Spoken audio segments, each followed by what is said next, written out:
is an American singer-songwriter and actor whose career spans more than 25 years. His 1990 hit Wicked Game made him a global superstar and heartthrob, and he's here to talk about his new album, Beyond the Sun. Please welcome Chris Isaak. It's so lovely to have you here. We have literally had people, knowing you were coming on, from all over Europe wanting to come today and working out if they could get here in time to see you. You are truly global superstar, so it's lovely to have you. That's nice to hear. Thank you. And the guitar, obviously, is almost part. It's almost an appendage, isn't it? You can't. Well, really it's put it almost down. an appendage. Yeah. Do you find it difficult not to have it somewhere? You know something? I always have a guitar with me. I don't like going any place without a guitar. It's too much fun to play.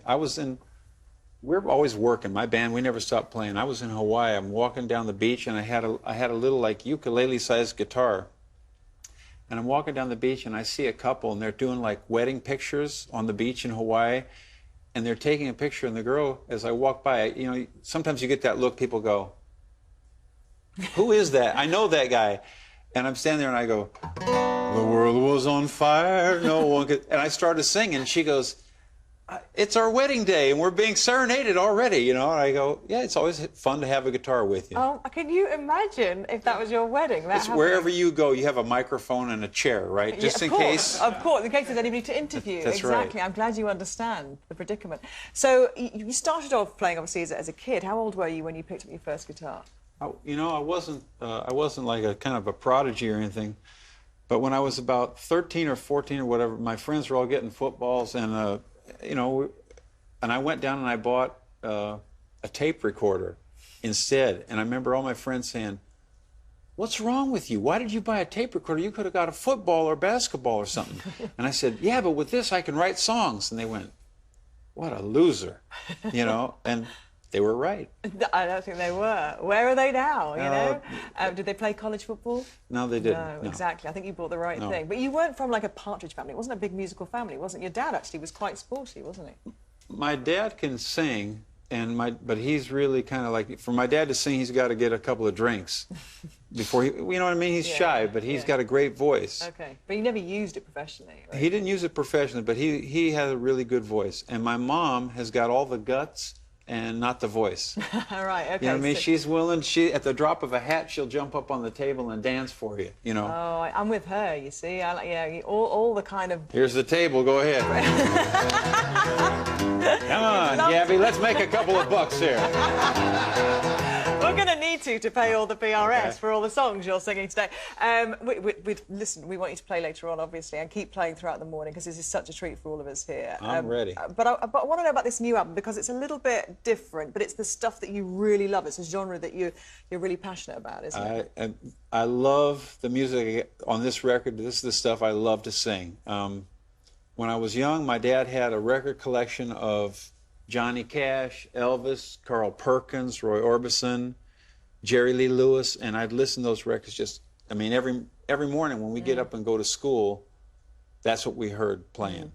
You know, Jerry Lee Lewis was playing in the morning to wake us up. And years later, it's like those songs are just stuck in my head, and I love them. And I've got to work with most of those people. I worked with Johnny Cash, and I've sung with JerryLee Lewis, and you know, Roy Orbison was a friend of mine, and so it just was natural for me to want to make a record of this kind of music. And all those artists I'm talking about, they all were recorded in one tiny little recording studio in Memphis, Tennessee, and the studio is still there, completely unchanged. I mean, like time just passed it by. Who records that then?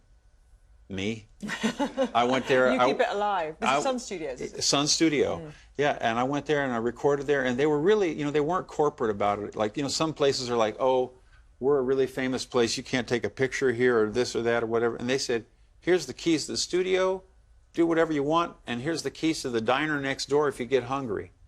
So we'd play till like 2 or 3 in the morning, and then we'd stop and we'd go over and make milkshakes and hamburgers and stuff, and then we'd go back and play more. Yeah, if you want to work with Chris Isaak, you have to be a bit of an insomniac, is that right? Because you work through the night, you keep playing through the early hours.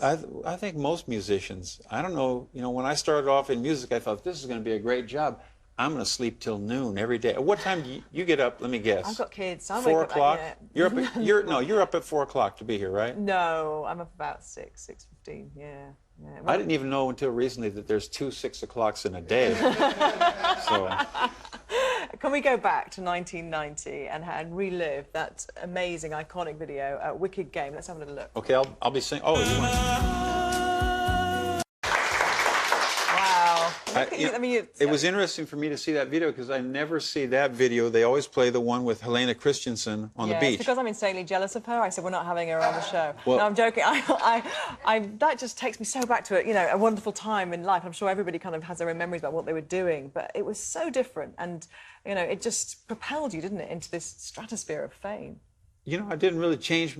To me, it didn't change my life that much. It was just, it was good times. We just got to play more places, and I've had the same band for 27 years, and we just keep rolling along and having fun. And did you have fun with Helena Christensen when you were doing that video? I'll tell you a story about Helena Christensen. It's a true story, and I still think it's funny, because at the time, my girlfriend at the time, she called Hawaii where we were shooting the video, and she got my room, and I had switched rooms because they gave me a great big spacious room with all this suite and everything.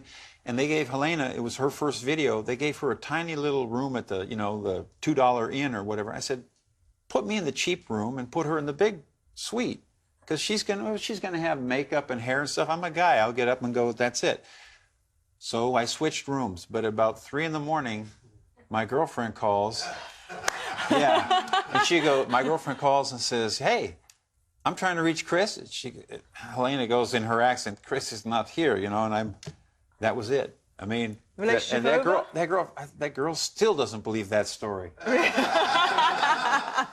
I'm not sure I would too, but it's a good true. one. She's lovely, you're lovely, but you also draw cartoons, not content with being a wonderful musician. I hear that this is something you do to pass the hours away when you're not playing the guitar. It's like... So look what we have here. I have a pen and a pad.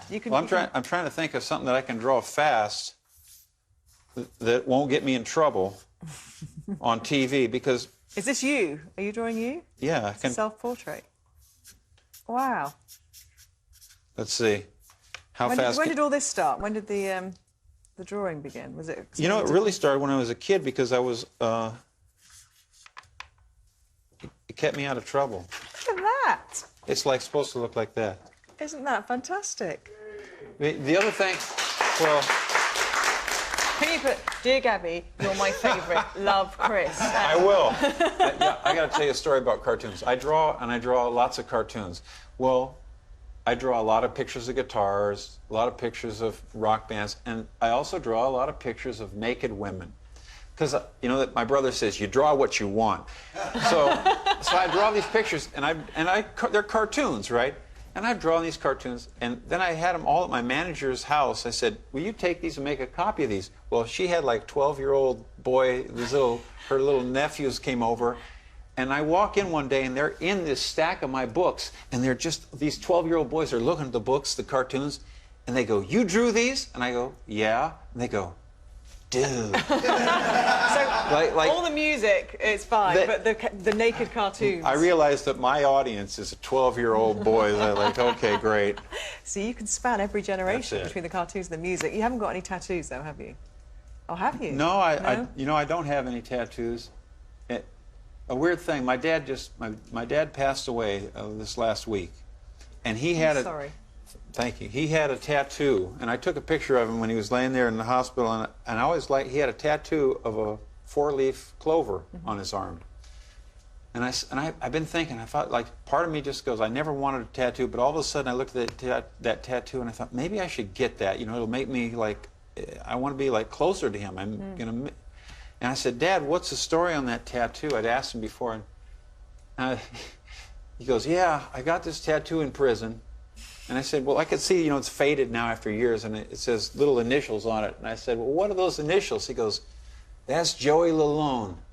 He got killed in a bank robbery. And I said, wow, that's one of the 4-leaf clovers. And then the second one, I said, well, what's that? And he goes, that was Red Tinnin. He burned up in a car crash. And he went through all 4 of the guys. I said, Dad, maybe I'm not going to put the 4-leaf clover. You were hoping on there. maybe you, your brother, Yeah. your mum.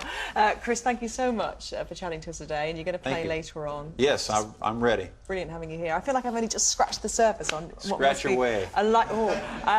Please, stop it. After the break, with everybody tightening their belts, financial experts